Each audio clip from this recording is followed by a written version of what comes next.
요한계시록 2장 8절로 11절 말씀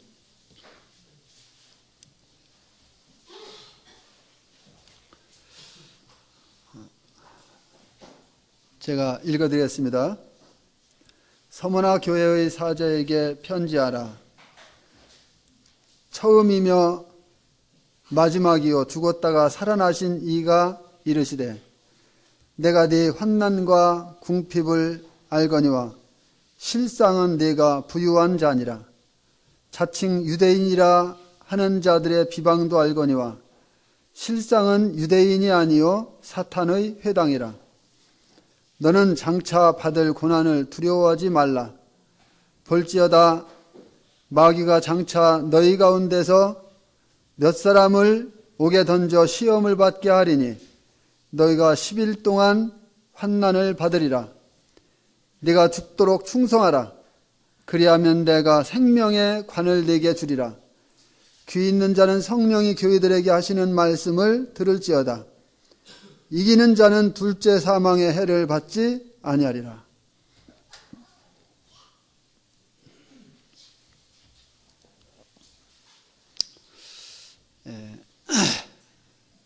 오늘은 환난과 핍박 그리고 주님의 위로라고 하는 제목으로 말씀드리겠습니다. 하나님께서 하나님의 교회를 보실 때에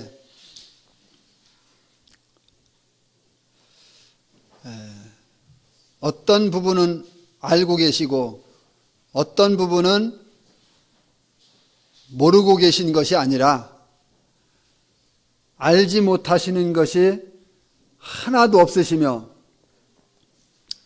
또 그 모든 것들에 세세하게 개입하고 계시고 거기에서 하나님은 하나님의 뜻을 이루어 가시며 또 그 교회가 하나님 앞에서 하나님 말씀하신 것을 순종하여 바로 세워지고 하나님께 합한, 하나님 마음에 합한 이와 같은 교회들로 세워지기를 원하는 하나님의 교회를 향한, 믿는 우리를 향한 그 깊은 마음을 저희들이 발견할 수 있다고 한다면 그것이 얼마나 복된 것인가 하는 것을 생각해 봅니다. 오늘은 서머나 교회에 대해서 주님이 말씀해 주시고 있죠. 이 서머나 교회는 에베소에서 북쪽으로 약 64km 정도 떨어진 곳에 해안가에 위치해 있습니다. 나중에 성도님들이 지도를 찾아보시면 서머나 교회가 어디쯤 있구나 하는 것을 알 수 있을 것입니다. 에베소가 사랑스럽다, 안식한다, 사모한다는 뜻을 지니고 있는가 하면 서머나는 모략 또는 쓰디쓰다 하는 뜻입니다. 그래서 하나님의 교회를 생각할 때에 이 모략은 눌러 짜서 나오는 그 향기를 통해서 풍겨나기 때문에 하나님의 교회는 고난이라고 하는 환난이라고 하는 이 고통을 통해서 고난을 통해서 어려움을 통해서 바로 그리스도의 향기가 풍겨나고 그래서 그 그리스도의 향기가 널리 곳곳에 풍겨지지 않는 곳이 없는 이런 교회의 막중한 책임 또한 있다고 하는 것을 생각해 보게 됩니다.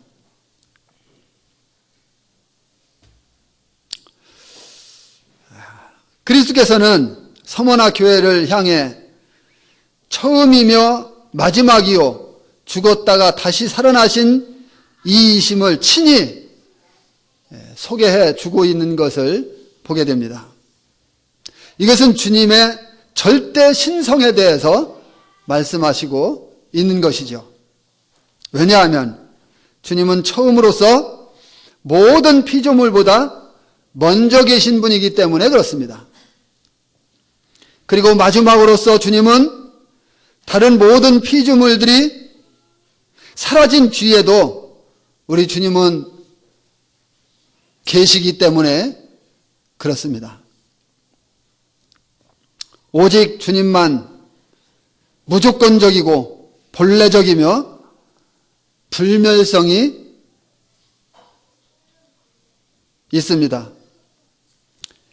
계시록 1장부터 22장에서 볼 수 있듯이 주님은 동일하시며 변치 않으시며 또 변할 수도 없는 하나님이신 것을 우리는 성경을 읽어보면 읽어볼수록 더 명확하게 자세하게 드러나 있는 것을 볼 수가 있습니다.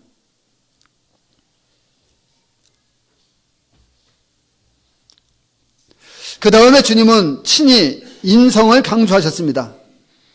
주님은 고난당하는 인류와 같아지셔서 친히 죽으셨습니다. 왜 죽으셨습니까?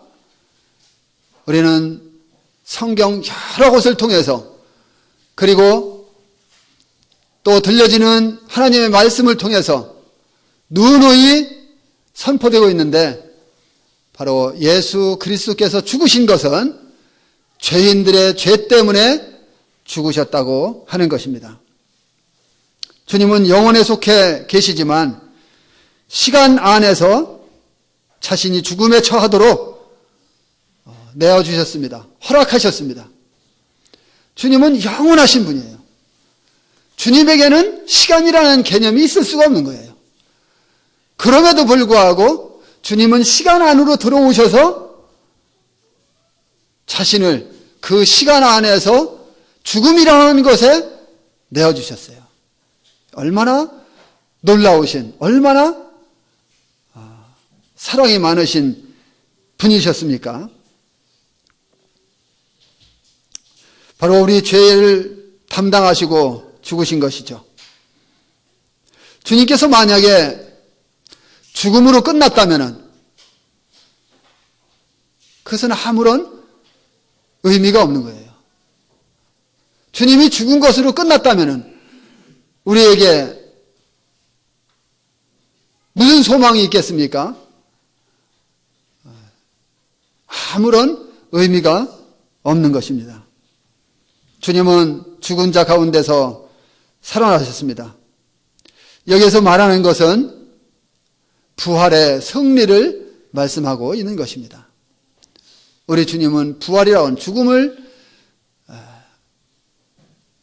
깨트리시고 다시 살아나셔서 승리하셨어요. 사단의 사망 권세를 밟으셨어요.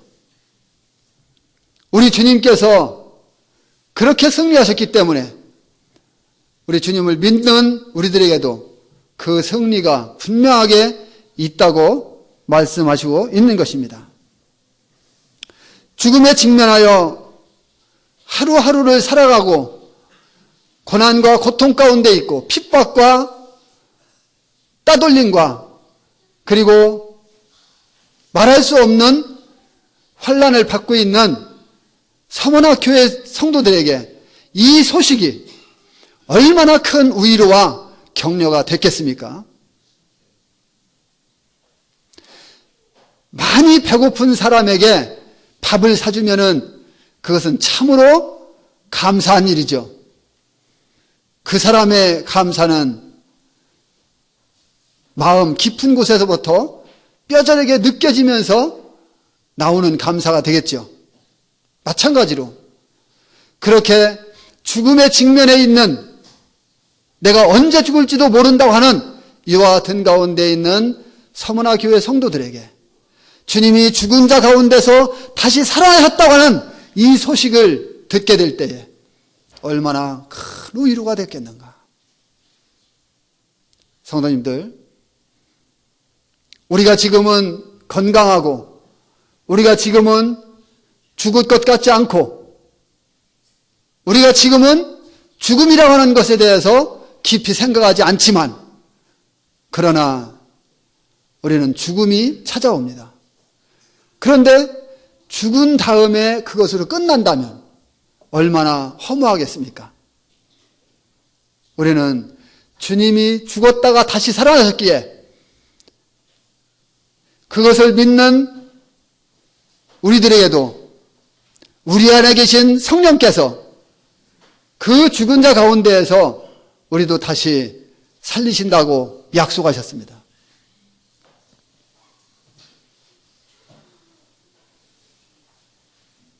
우리 주님의 죽음은 죽음으로 그렇게 끝나지 않으셨습니다. 계시록 2장 9절 말씀에서 주님은 주님의 소유가 된 성도들이 당하는 고난과 환난, 이 모든 것에 대해서 밝히 아신다고 인자하게 말씀해 주시고 있는 것을 보게 됩니다. 그리고 겉으로 보기에는 그들이 궁핍하기 짝이 없었지만 그러나 그들의 영적인 면을 볼 때에 그들은 사실상 부유한 자였습니다. 그들에게 영적으로 볼 때에는 궁핍한 자가 아니라 참으로 부유한 자였던 거예요. 주님은 지금 그것을 말씀하고 있는 것입니다. 너희가 궁핍하다고 생각하지만 그러나 실상은 너희가 궁핍한 자가 아니라 부유한 자다. 성도님들, 우리가 정말 부유한 자입니까? 우리가 영적으로 나는 참으로 부유한 자라고, 나는 참으로 궁핍하지 않다고 그렇게 여겨지십니까? 그렇다면 성도님들은 신앙생활을 승리하는 신앙생활로 하고 있는 거예요. 잘하시는 거예요. 생활 속에서 나는 절대로 궁핍하지 않다. 나는 절대로 굶주려 죽을 만큼 그렇게 피폐해 있는 자가 아니다. 이렇게 생각하고 있다면, 그렇다면 승리하는 신앙생활을 하고 있는 거예요. 우리는 그래야 됩니다. 우리 스스로 느낄 때도 그렇고 주님이 보실 때도 그렇고 다른 사람들이 우리를 볼 때도 그렇고 우리는 절대로 궁핍한 자가 아니다. 물질적인 측면에서 말고 영적인 측면에서 우리는 그래야 되지요. 그러면 우리는 우리의 그와 같은 신앙생활로 인해서 주님 앞에 섰을 때에 떳떳할 것입니다. 서머나 교회 성도들이 주님 앞에 섰을 때에 이와 같은 칭찬 속에, 이와 같은 위로와 격려 속에 얼마나 기뻐할까. 우리 조암수정교회 성도님들도 주님 앞에 섰을 때에 이와 같은 칭찬, 이런 칭찬이 이 땅에서 뿐만 아니라 주님 앞에 섰을 때에도 동일하게 이런 칭찬이 있을 수 있게 되기를 바랍니다.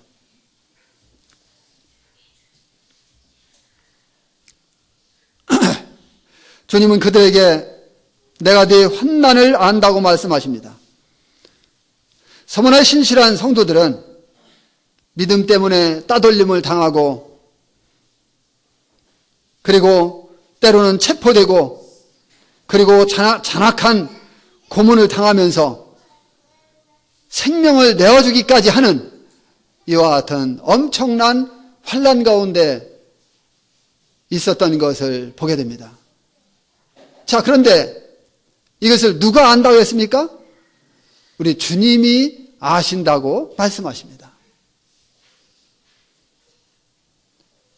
우리가 이 땅에서 주님을 섬기면서 당하는 여러 가지 환난과 고난이 있을 수 있습니다. 이런 모든 것들 이것을 주님이 외면하시는 것이 아니라 주님은 다 알고 계십니다. 당시 로마 황제를 하나님으로 섬기라고 명령했지만 그리스도인들은 이와 같은 명령에도 불구하고 절대로 거기에 굴복하지 않았습니다. 주님은 이와 같은 것에 대해서 얼마나 칭찬했을까요? 그리고 그들이 당하는 그와 같은 환난, 그것을 보면서 그들에게 얼마나 큰 위로를 하셨을까요? 그래서 그들은 예수님을 주님이라고 부르는 그리스도인들, 하나님의 자녀들, 거룩함을 입은 성도들, 그들은 살아계신 참 하나님은 우리가 믿는 예수님이 참 하나님이라고 그렇게 담대하게 이야기할 수 있었던 것입니다. 그들 앞에 핍박과 환난과 고난이 있지만, 체포되고 그리고 죽임까지 당하지만 그것에 굴복하지 않고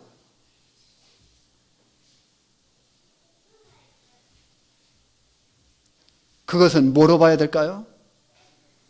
그것은 우리 속에 나타나는 환경으로 보면 되는 거예요. 우리 속에 나타나는 환경이 참 열악하구나. 우리 속에 나타나는 환경이 참 좋지 않구나. 그럴지라도 그 환경을 우리는 초월해서 그 환경의 지배를 받지 말고 하나님께서 우리를 위로하시고 격려하시고 힘주시는 이와 같은 주님의 음성과 도우심을 바라보면서 이겨나갈 수 있어야 됩니다. 주님께서는 여러 가지 환난을 통하여 성도들을 연단하십니다. 왜냐하면 이 환난을 통해서 성도들이 영적으로 침체되는 것이 아니라 오히려 그 환난을 통해서 주님을 증거하고 영적으로 성장하고 발전되어져 가고 이렇게 될 수 있기 때문에, 그리고 오히려 그것을 통해서 그리스도의 생명을 나타낼 수 있기 때문에 그렇습니다. 교회가 세상으로부터 환난을 받는 까닭은 교회가 세상과 분리되어 있기 때문에 그렇습니다. 교회가 세상과 분리되어 있지 않고 세상과 짝해서 두리뭉실하게 세상의 것을 다 받아들이면서 살아간다면 세상은 참 좋아하는 거예요. 그런데 그렇지 않다면, 세상의 것을 받아들이지 않고 그들과 분리된 가운데서 쪽발의 삶을 제대로 산다면, 그렇다면 분명하게 거기에는 세상으로부터 어려움을, 고난을 받게 되어 있습니다. 요한복음 15장 18절로 19절 말씀을 보는 대로 우리가 세상에 속한 자가 아니기 때문에 세상이 우리를 미워한다고 말씀하고 있습니다. 그리스도께서 성도들에게 환난을 왜 허락하실까요? 그 이유를 크게 세 가지로 말씀드릴 수 있습니다. 첫째, 그리스도의 남은 고난을 우리 육체에 채우게 하시기 위해서 그렇습니다. 우리가 세상에서 환난을 받는데 주님이 종종 그런 것들을 허락하십니다. 그 이유 중 하나가 그리스도의 남은 고난을 우리 육체에 채우기 위해서 그렇다. 그래서 골로새서 1장 24절 말씀을 성도님들 나중에 찾아보시면 좋겠습니다. 그리스도의 남은 고난, 이것을 우리 육체에 채울 수 있다는 것은 하나님을 믿는 그리스도인들로서, 성도들로서 큰 특권이 아니겠습니까? 세상 사람들이 그리스도의 남은 고난을 우리에게, 우리 몸에 채우겠다 이렇게 말합니까? 안 그렇죠. 그래서 그리스도의 남은 고난을 우리 육체에 채울 수 있다고 하는 것, 이건 참 특권이에요. 그리스도의 남은 고난이라고 하는 것은 우리가 그리스도를 섬기면서 또 의를 위한 고난이나 또 복음을 전하기 위해서 받는 고난이나 이와 같은 모든 주님을 위해서 받는 이와 같은 모든 고난을 말합니다. 사도 바울이 육체 가운데 받는 고난은 그리스도의 몸, 즉 교회를 위해서 받는 것이라고 했습니다. 우리도 그리스도의 몸인 교회를 위해서 고난을 받을 수 있다고 하는 것, 그렇게만 할 수 있다면, 또 그렇게 살아가고 있다면 우리는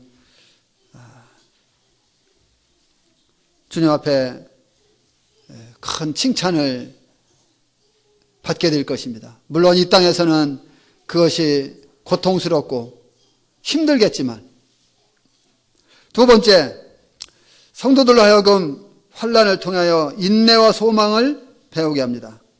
로마서 5장 3절로 4절에 우리가 환난 중에도 즐거워하나니 환난은 인내를, 인내는 연단은 소망을 이루게 한다고 말씀해 주시고 있습니다. 그리고 세 번째로 성도들로 하여금 환난을 통하여 하늘의 상급을 얻게 하신다고 말씀하십니다. 우리 히브리서 말씀 한번 보실까요? 히브리서 10장, 히브리서 10장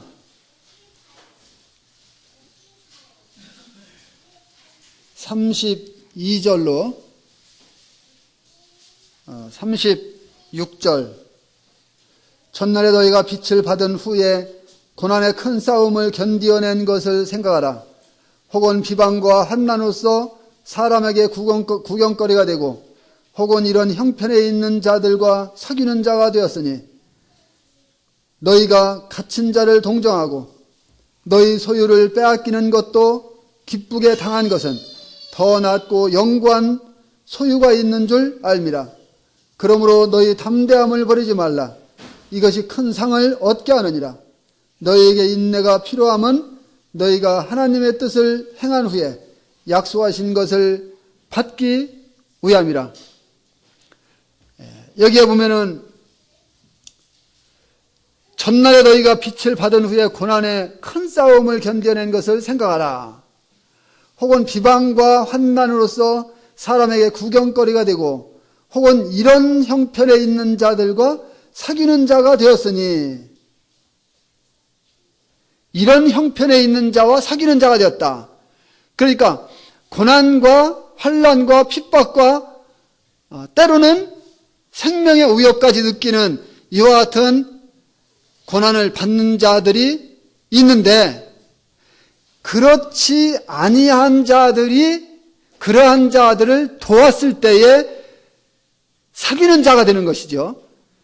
그런 자들도 동일하게 고난을 받는다고 말씀하십니다. 그래서 사귀는 자가 되었으니 34절 너희가 갇힌 자를 동정하고 그랬죠. 갇힌 자를 동정한 것은 갇히지 않은 자가 동정하는 거예요.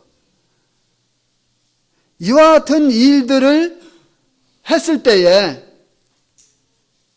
동일하게 고난을 받을 수 있는데, 이 모든 사람들은 하나님께서 분명하게 약속하신 것이 있다. 그것이 뭐냐? 하늘의 상급이다. 11장 보시겠습니다. 11장 26절. 그리스도를 위하여 받는 수모를 애굽의 모든 보화보다 더 큰 재물로 여겼으니 이는 상주심을 바라봅니다. 모세에 대해서 이야기한 거죠. 그러나 모세만 이야기한 걸까요? 동일하게 오늘날 우리들에게도 적용되는 것이 아닐까요? 이것은 분명 오늘날 우리들에게도 적용되는 말씀입니다. 모세가 그리스도를 위하여 받는 수모를 애굽의 모든 보화보다 큰 재물로 여겼다고 했는데, 우리가 오늘날 세상에서 주님을 섬기는 이 모든 일들로 인해서 그리스도를 위해서 받는 수모, 이것을 세상이 우리에게 줄 수 있는 그 모든 보화보다 더 큰 재물로 여긴다면 주님이 우리에게도 동일하게 거기에 준한 상을 주시지 않을까요? 동일하게 주신다고 생각합니다.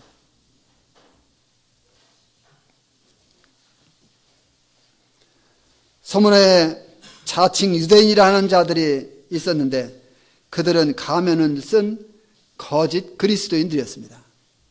가면을 써요. 왜 쓸까요? 자기 본색을 드러내지 않으려고. 자기가 누군지 노출시키지 않으려고. 그래서 하나님의 교회는요, 이런 것이 상당히 조심해야 돼요. 하나님의 교회는 하나님 말씀과 배치된 잘못된 것들이 들어올 때 영적인 사람들에 의해서 그런 것들이 밝혀지고, 그래서 교회가 거룩하고 깨끗한 가운데 티나 주름 잡힌 것이 없이, 그리고 사단에게 노란하지 않는 가운데에서 하나님을 신실하게 섬겨나갈 수 있는 이와 같은 교회로 성장해 나가는, 그리고 발전되어지고, 그리고 성도들이 건전한 가운데에서 하나님을 섬길 수 있는 이런 교회가 되도록 지켜야지요. 그것이 바로 영적인 사람들이 해야 할 의무와 책임이다. 이렇게 생각을 하게 됩니다. 그들은 바리새인들처럼 외적인 경건에 대해서는 중요시했지만 그들은 그들에게 생명이 없었던 것입니다. 생명 없는 가짜 그리스도인이었죠. 그들은 여기저기 다니면서 교회를 파괴하고 성도들을 회방해서 그리스도를 믿는 믿음에서부터 떨어져 나가게 하고, 그래서 그리스도인들로 하여금 영적으로 어려움을 당하게 하는 이와 같은 사람들입니다. 마태복음 23장 13절 말씀대로 그들은 천국문을 잠그고 자기들만 들어가지 않을 뿐만 아니라 들어가려고 하는 자들까지도 들어가지 못하게 막는 이와 같은 자들이었습니다. 사단의 회당으로 불리운 그들은 사단에게 속한 그러한 자들로서 오직 그리스도에 대한 믿음과 하나님의 구원의 방법을 무시하고, 그리고 그들의 종교적인 행위가 구원을 가져다 준다고 하는 어처구니 없는 이와 같은 말들로 뒤에 처진 영적으로 성숙되지 못한 그러한 그리스도인들을 꿰고 그러한 자들에게 잘못된 것을 심어줌으로 인해서 그들이 영적으로 병들게 하고 어려움을 겪게 했던 것을 보게 됩니다. 주님께서 이 행위에 의한 유대적인 구원의 기초를 주장하는 이와 같은 자들을 가리켜서 주님은 사단의 회당이라고 말씀해 주시고 있습니다. 여기 2장 10절 말씀을 다시 한번 보세요. 2장 10절 말씀을 보게 되면은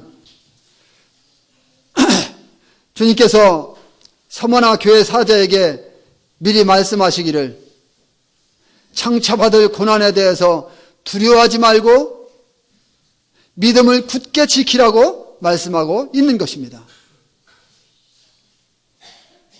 이것은 하나님께서 그들에게 시험이 있을 것을 미리 알려주시는 것이지요. 야고보서 1장 13절 보면은 시험은 마귀로부터 오는 것이라고 했습니다. 그래서 갖가지 방법으로 성도들을 유혹하며 주님을 떠나게 하고 영적인 삶을 사는 데 있어서 실패하게 하고 넘어지게 하는 이와 같은 마귀의 술책을 보게 됩니다. 결국은 그렇게 되면 어디까지 갑니까? 주님의 이름을 욕되게 하는 데까지 가는 것이죠. 주님께서 말씀하십니다. 두려워 말라. 서머나교회에 먹구름과 같은 엄청난 위험한 일이, 환난이, 핍박이 다가오고 있다.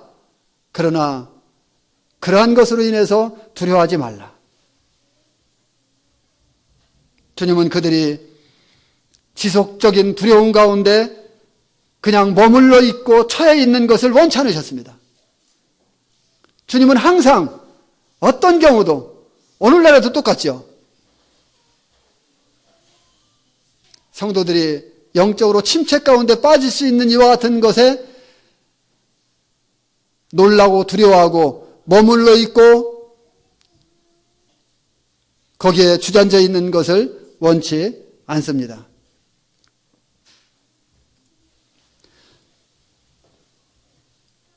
그러나 주님은 상황이 더 악화될 것이라고 분명하게 말씀해 주시는 것입니다. 그리고 그리스도께서는 이에 대해서 네 가지 면에서 위로를 해주시고 있습니다. 첫째, 핍박의 배후에 도살인자의 정체를 밝혀주셨습니다. 그는 마귀라고 분명하게 말씀해 주셨습니다. 마귀는 고소하는 자란 뜻이죠. 마귀는 하나님의 목적의 반대자요, 예수 그리스도를 위한 증거를 말살시키려는 술책을 가지고 있는 자입니다. 그래서 마귀는 유대교와 당국, 이 정치하는 사람들을 동원해서 기독교의 가르침을 저해하려는 이와 같은 꾀임수를 가지고 있었습니다. 서머나교회를 핍박하는 것이 유대인이든 정부든 간에 그 핍박의 배후에는 분명하게 하나님을 대적하는 마귀가 있었던 것이죠. 오늘날은 어떨까요? 동일합니다. 오늘날도 마귀는 항상 어떤 배후에 숨어 있는 것을 우리는 알아야 되는 거예요. 그래서 이것이 하나님께로부터 왔느냐, 이것이 마귀 사탄에게로부터 왔느냐, 이것을 분별하고, 만약에 그런 분별을 쓰지 않을 때에는 기도하면서 먼저 된 성도님들에게 상담해보고, 이렇게 해서 마귀에게 넘어가는 일이 없어야 하겠습니다.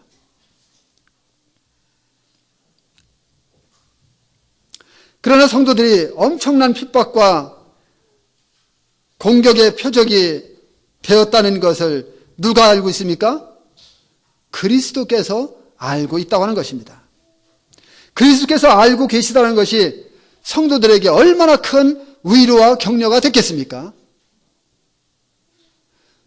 그 모든 일 세세하게 그리스도께서 다 알고 계시고, 다 지적해 주시고, 다 격려해 주시고, 다 미리 말씀해 주신다고 할 것 같으면은, 그렇다면 그와 같은 일을 겪는 그들에게 얼마나 큰 위로와 힘이 되었겠느냐는 것입니다. 성도님들이 만약에 어떤 어려움을 당하고 있어요. 그런데 주님이 그것을 미리 말씀해 주시고, 그것을 가르쳐 주시고, 또 그런 일이 있을 것이라고 예고해 주시고, 거기에 대해서 대책까지 세워주신다면 얼마나 힘이 되겠어요. 이 서문학 교회는 바로 그런 모습입니다. 우리 주님께서 다 알고 계십니다. 두 번째, 핍박을 받는 데는 목적이 있다는 것을 알려주셨습니다. 핍박 뒤에 목적이 있다는 것을 깨닫게 되면 시련을 통과할 힘이 생기겠죠.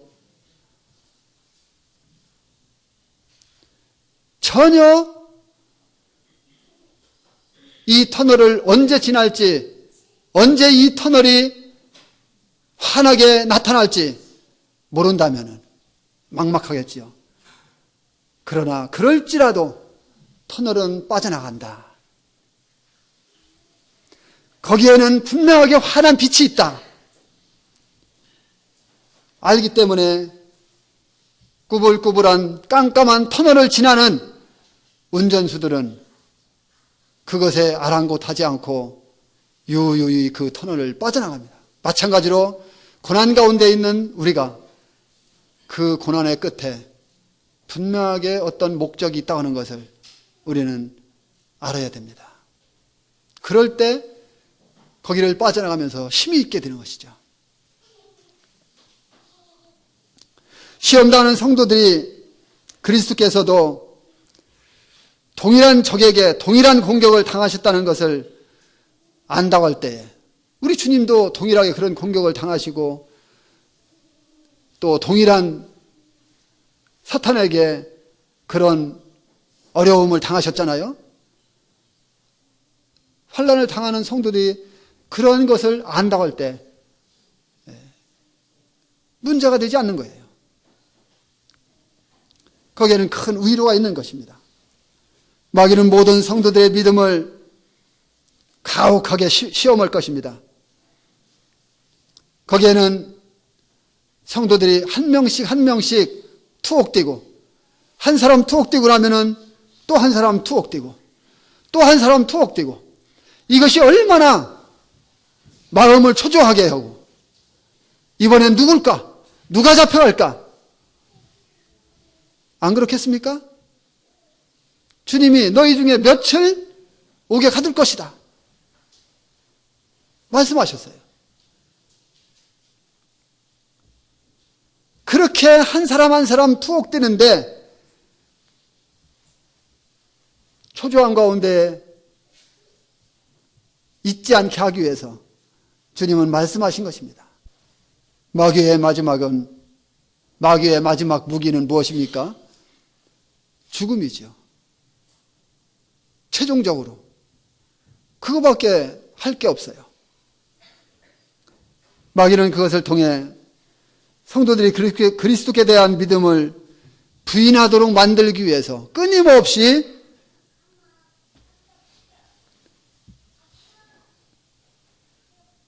우리를 대적할 것입니다. 주님께서 성도들의 육신의 몸을 통해서 그 생명을 나타내시는 것을 볼 수가 있습니다. 주님의 도와 세상의 종교는 다릅니다.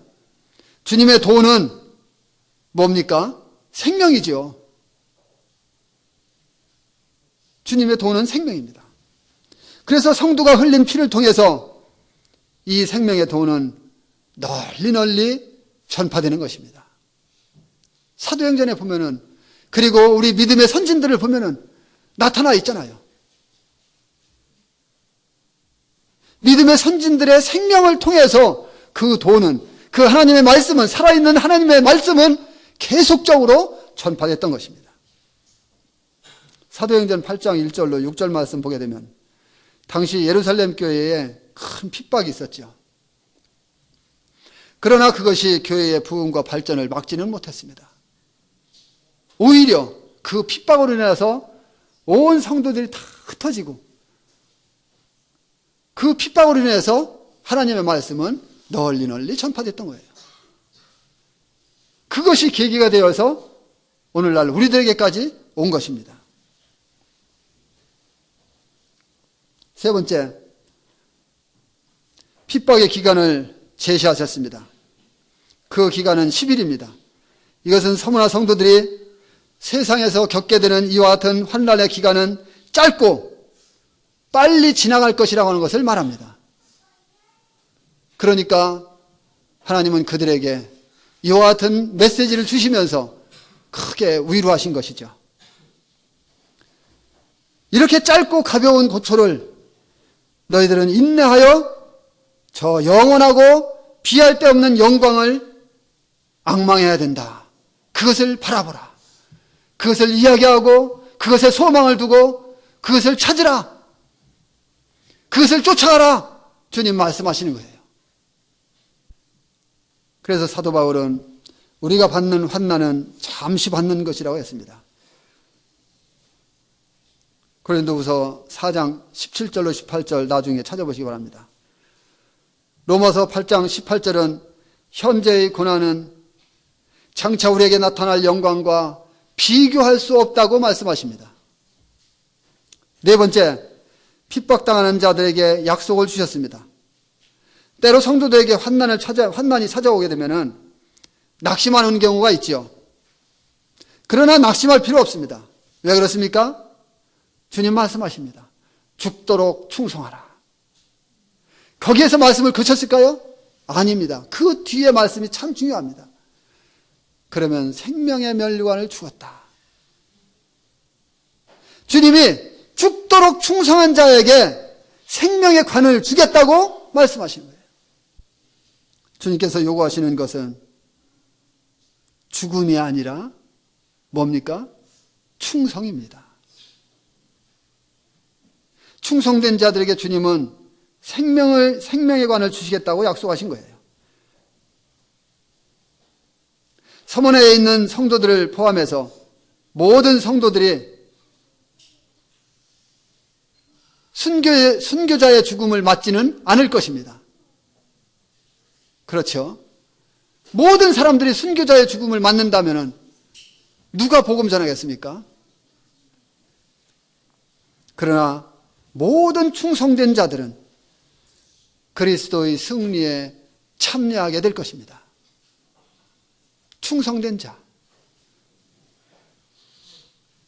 그래서 전에 제가 처음에 구원받고 났는데요, 그런 말씀들을 하시더라고요. 잊어버리지가 않아요.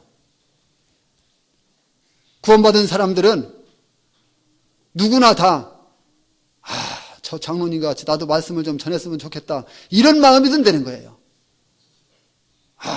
저 자매님과 같이 나도 정말 저렇게 성숙한 가운데에서 어린 자매들 다 상담해주고 이렇게 했으면 좋겠다, 이런 생각이 든다는 거예요.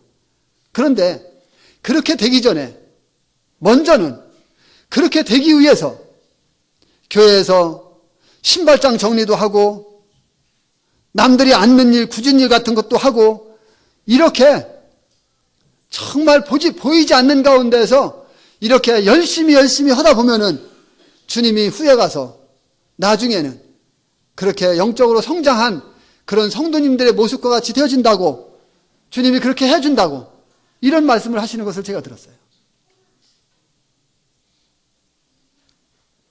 충성된 자.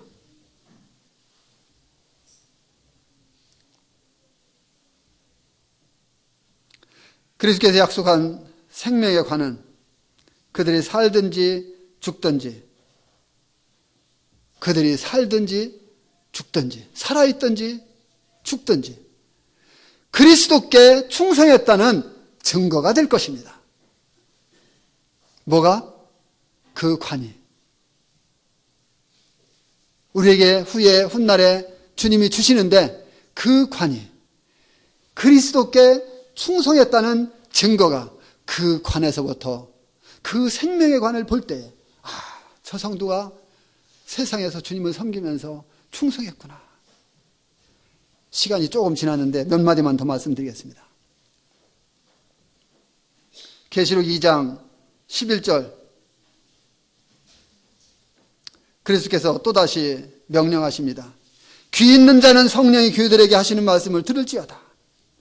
여기 기록된 말씀을 통해서 들려주시는 성령님께 반응해야 할 우리의 책임이 여기에 강조되어 있습니다.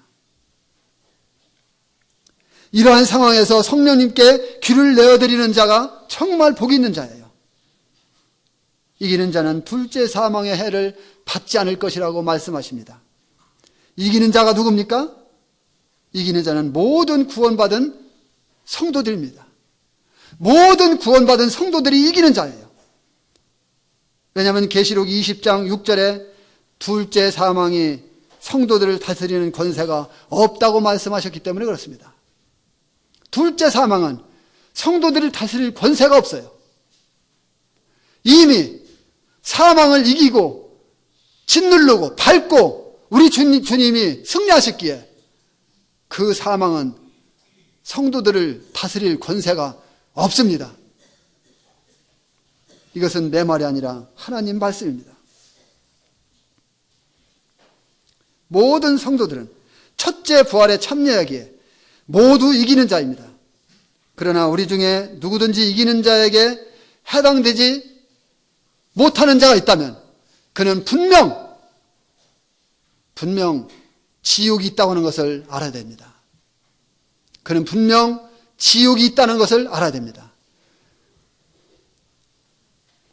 둘째 사망 불못이 있다는 것을 꼭 기억해야 합니다. 둘째 사망 불못의 해를 받는 자들에게는 첫째 부활은 있을 수가 없습니다. 거기에 참가할 수가 없습니다. 우리 모두는 이기는 자로서 첫째 부활에 참여하는 이와 같은 성도들로서 둘째 사망의 해를 받지 않는 이런 기쁨을 누릴 수 있게 되기를 바랍니다.